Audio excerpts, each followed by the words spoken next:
Praise lord. మన ప్రభువును రక్షకుడును యేసుక్రీస్తు వారి పేరిట మీకు మరి మీ కుటుంబాలకి సమాధానము, శాంతి అంత మాత్రమే కాక మరి ఒకవేళ ఇంకా యేసు ప్రభు వారిని తెలుసుకోకపోతే,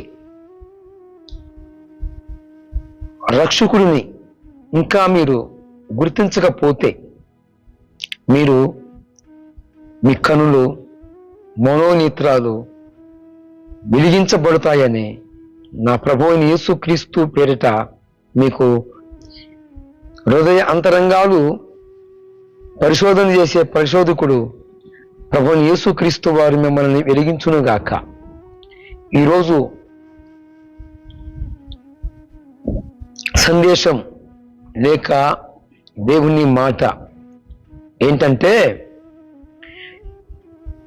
ప్రస్తుత కాలములో కలుగుతున్న పరిస్థితులని దృష్టిస్తే చాలా మందిలో చాలా రకాలైన భావాలు మనం చూస్తాం.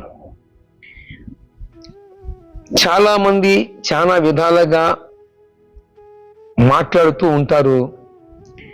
అనేక రకాలుగా మరి కొందరు అనుకుంటారు, వారిలాగా నేను మాట్లాడలేను, వారిలాగా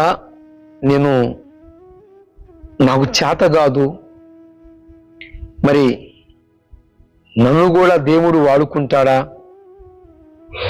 నన్ను కూడా దేవుడు పిలుస్తాడా, వారి స్వరము చాలా చక్కగా ఉంటుంది, వారు అన్ని రీతులుగా అన్ని విధాలుగా మరి వారు చదువుకున్నవారు, మరి నాకైతే ఎలాంటి మరి చదువు లేదు, మరి నేను చెప్పలేను కదా.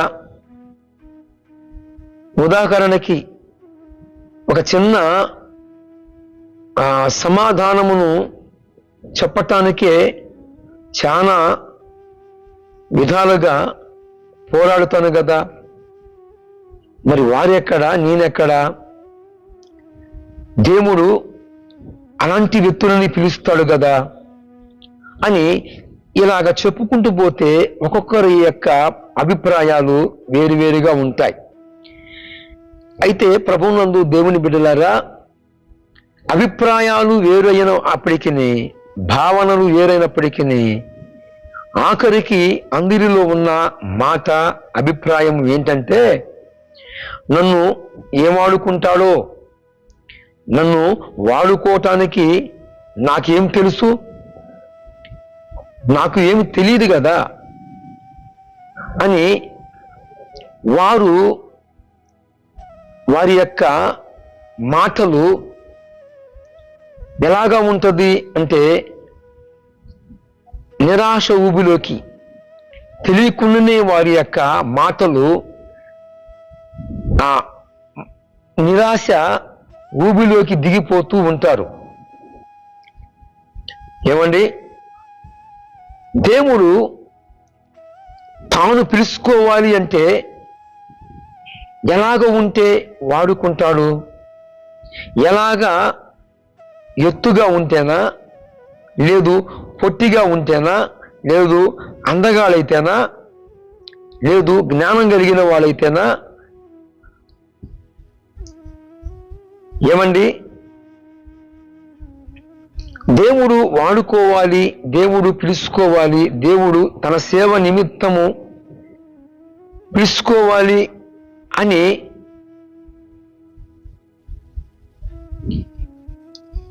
ఏ భావనలు, ఎలాంటి మరి జ్ఞానం కలిగిన ఎత్తుని పిలుచుకుంటాడు అనేది ప్రస్తుత కాలములో మనము మన యొక్క అనుభవంలో నుండి వస్తున్న ఇవి పాఠాలు లేక అనుభవ పాఠాలు అని చెప్పవచ్చు. అయితే దేవుడు ఎవరిని పిలుస్తాడు, ఎలాంటి వ్యక్తిని పిలుస్తాడు? ఆనాడు సమూయేలుని తైలము కొమ్ముతో నింపి సమూయేలుతో మాట్లాడాడు ప్రభువారు. మొదటి సమూయేలు గ్రంథము మనం చూసుకుంటే 16వ అధ్యాయములో సమూయేలు తైలము కొమ్ముతో నింపి వెళ్ళిన తర్వాత దావీదు సహోదరులు చాలా ఎత్తరులు, హైట్ కలిగిన వారు, ఒక్కొక్కరు ఒక్కొక్క రీతిగా సమూయేలు గమనిస్తూ ఉన్నప్పుడు సమూయేలు అనగా ఒక మానవుడు, ఒక మనిషి అనుకున్న మాటలు ఏంటంటే, సమూయేలు దేవుణ్ణి కోరుకున్న వ్యక్తి ఇతనేమో అని వచ్చిన వారి మీద చేతులు ఉంచి నూనె పోసి అభిషేకం చేయాలని చూస్తున్న సమూయేలు మనిషి ఎత్తరను చూసి లేదా చక్కదనాన్ని చూసి మోసపోయాడు. కానీ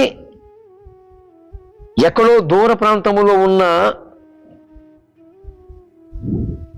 ఏమీ తెలియని వ్యక్తి, గొర్రెల కాపరి, తనేంటో, తన పరిస్థితి ఏమిటో, ఆ గొర్రెలు కాయటం ఏమిటో, వాటికి మంచి చెడ్డలు చూడటం ఏమిటో, వాటి యొక్క ఏకక్షేమాలే ఇతనికి ఒక్కడికి, ఇక ఏది పట్టదు.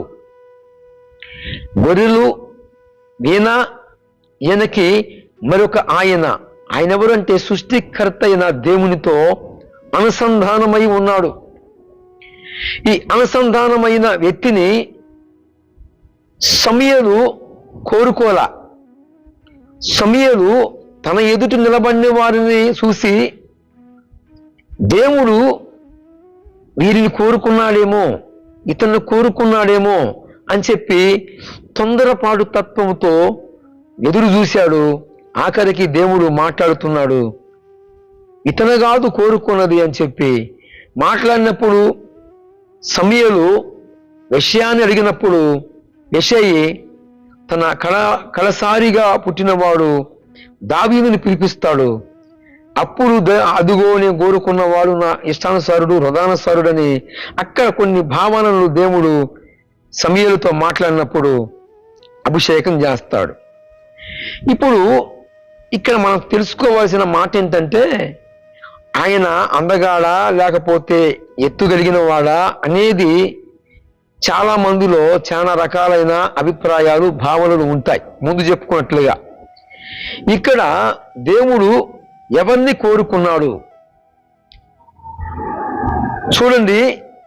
దావీదులో ఆసక్తిని చూశాడు దేవుడు. ఏమండి, చదువున్నా చదువు లేకపోయినా, లేకపోతే ఏ జ్ఞానము లేకపోయినా, నీవు దైవ జ్ఞానం మీద ఆధారపడినట్లయితే తప్పకుండా నిన్ను తీసుకొచ్చిన వాడు నమ్మదగిన వాడు, నమ్మకమైన వాడు. ఈ లోకములో ఉన్న వాటి కంటే మనలో ఉన్నవాడు సర్వశక్తి కలిగిన వాడు. ఆయన పేరు ఎల్‌షద్దై, సర్వశక్తి కలిగిన దేవుడు ఆయన. ఆయనకి సమస్తము సాధ్యమే, అసాధ్యమైనది లేదు. మనుషులుగా మనము కొన్ని సందర్భాలలో బలహీనపడతాము, భంగపడతాము. కానీ దేవుడు ఆయన మానవుడు కాదు పశ్చాత్తాపడటానికి. అయ్యో నేను తప్పు చేశాను, ఫలాని విషయంలో నేను తప్పు జరిగింది అని పశ్చాత్తాపడటానికి ఆయన మానవుడు కాదు, దేవుడు. ఆయనకు సమస్తము సాధ్యమే. ఈడ ఆసక్తి అనే దాన్ని చూసుకున్నట్లయితే దావీదులో ఆసక్తి ఉన్నది. దేవుడు కోరుతున్నాడు, ప్రియా సహోదరి సహోదరులారా, నీవు ఎలాంటి వ్యక్తివైనా సరే దేవుడు ఏ పరిస్థితిలో ఉన్న వారిని కోరుకుంటాడు, ఎలాంటి వ్యక్తుల్ని కోరుకుంటాడు అనేది మీ దృష్టికి తేవాలనే ఇంత వివరించాల్సి వచ్చింది. ఇంకొక వచనం కూడా మీ దృష్టికి తీసుకొస్తాను. దావీదును కోరుకున్నాడు, మరి ఆసక్తి ఉన్నది. ఈ ఆసక్తి అనే అంశం మీద ఈరోజు మీ దృష్టి ఉంచాలని, ఆసక్తి అనే దానికి అర్థం ఏమిటంటే భగవంతుని మీద ఆసక్తి కలిగిన వారిని ఆయన కోరుకుంటాడు. ఇంకొక ఆయనను కూడా భగవంతుడు కోరుకున్నాడు. ఎవరు ఆయన అంటే ఇతని పేరు ఫీనెహాసు. ఈ ఫీనెహాసు అనే ఆయన ఎక్కడ మనకి కనపడతాడు అంటే పాత నిబంధనలోని సంఖ్యాకాండము 25వ అధ్యాయము 13వ వచనములో ఇక్కడ ఫీనెహాసు అనే ఒక వ్యక్తి ఏం చేశాడు? వీనా దేవుని యొక్క ప్రజల మీదకి దేవుని కోపము బయలు వెళితే వీరు ఏం చేశారు? దేవుని ప్రజలు మాత్రమే పేరుకి, అయితే దేవుని నిబంధనని ఉల్లంఘించి విగ్రహారాధన చేస్తూ ఉన్నారు. వీళ్ళు విగ్రహారాధన చేస్తూ వారితో ఏకీభవిస్తూ వారితో అనేక రకాలుగా దేవునికి వ్యతిరేకమైన పాపము చేస్తూ ఉన్నారు. మరొక పక్క దేవుని ఉగ్రత ఇశ్రాయేలు ప్రజల మీద బయలు వెళితే ఈ యొక్క ఇశ్రాయేలు ప్రజలలో ఒకడు మోయాబు స్త్రీని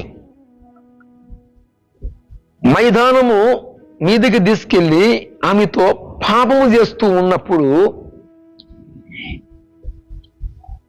అందరూ ఆ యొక్క తెగులులో, ఆ యొక్క శ్రమలో దేవుని కోపమును మరి ఎలాగ పోగొట్టుకోవాలని రకరకాలుగా వారు తిప్పలబడుతూ ఉండవచ్చు ఆ సందర్భములో.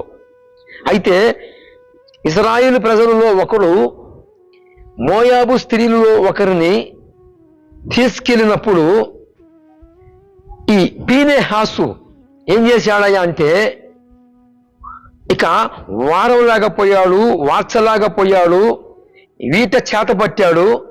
పాలెం వెలుపట వారు ఎక్కడైతే వారు ఆ యొక్క దేవునికి వ్యతిరేకమైన పాపం చేస్తున్నారో ఆ స్థలానికి వెళ్ళి వారిద్దరిని వీట తీసుకొని ఫీనెహాసు పొడిసివేశాడండి. వీటితో పొడిసినప్పుడు వారిద్దరిలోనికి ఆ యొక్క వీట చొచ్చుకొని పోయిందట. చొచ్చుకొని పోయిన కారణాన్ని బట్టి ఆ ఇద్దరు అక్కడికక్కడికే మరణించారు. అటు తర్వాత ఇశ్రాయేలు ప్రజల మీదకి రాబోతున్న ఆ కోపాన్ని దేవుడట వెనక్కి తీసుకున్నాడట, మరలించుకున్నాడట. ఏ హేతువుని బట్టి? ఒక వ్యక్తి ఆసక్తి చూపి ఒక ఇద్దరు ప్రాణాలు తీసినంత మాత్రాన తీస్తే దేవుడు వెనక్కి వెళుతాడా అంటే వీరు ఇశ్రాయేలు ప్రజలకి శాపాన్ని, పాపాన్ని, ఒకరు చేసిన తప్పుకి, ఆనాడు ఆకాను చేసిన తప్పుకి యెహోషువ నాయకత్వంలో యెహోషువ వస్త్రహీనుడైపోయాడు. అలాగనే ఒకరు చేసిన ఆ యొక్క పాపానికి, శాపానికి ఇశ్రాయేలు ప్రజల మీదకి దేవుని ఉగ్రత రాబోతూ ఉంటే దాన్ని చూసి తట్టుకోలేక, వారవలేక తెగించి వీట చేతబట్టి ఫీనెహాసు వెళ్ళినప్పుడు అప్పుడు అన్నాడు, అతడు నా ఎడల ఆసక్తి కలిగి ఉన్నాడు, నా యందు ఆసక్తి కలిగి ఉన్నాడని చెప్పి వెంటనే అతనికి ఒక వాగ్దానం చేశాడు ప్రభువారు.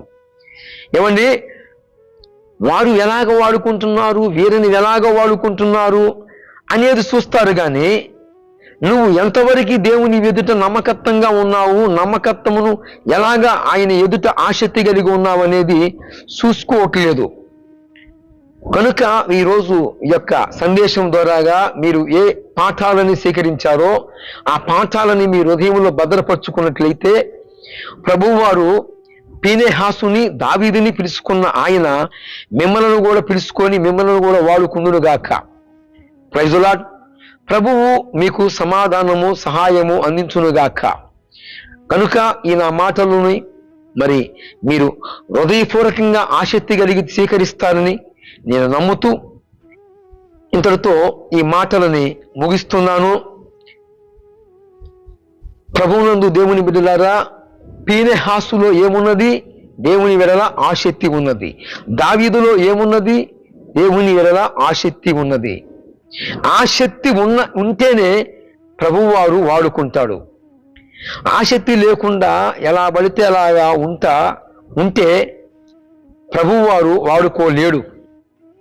గనుక మరి మీ యొక్క జీవితాలు, మీ యొక్క స్థితిగతులు, మీ యొక్క పరిస్థితులు ఎలాగ ఉన్నాయో సరిచూసుకొని ఇరిమియా భక్తుడు చెప్పినట్లుగా ఇరిమియా గ్రంథము 8వ అధ్యాయము 4వ వచనములో మనుషుడు ఒకసారి పడిన తర్వాత లేగకుండా ఉంటాడా? లెగుస్తాడు కదా. అలాగనే గత 2024వ సంవత్సరములో ఇక అంతములో ఉన్నాం మనం. ఈ అంత దినాలలో మనం వచ్చాం కనుక ఇక 2005వ సంవత్సరంలోకి మనము అడుగు పెట్టబోతున్న గడియలు ఆసన్నమవుతున్నాయి. గత సంవత్సరములో జరిగినవన్నీ కూడా ప్రభు పాదాల చెంత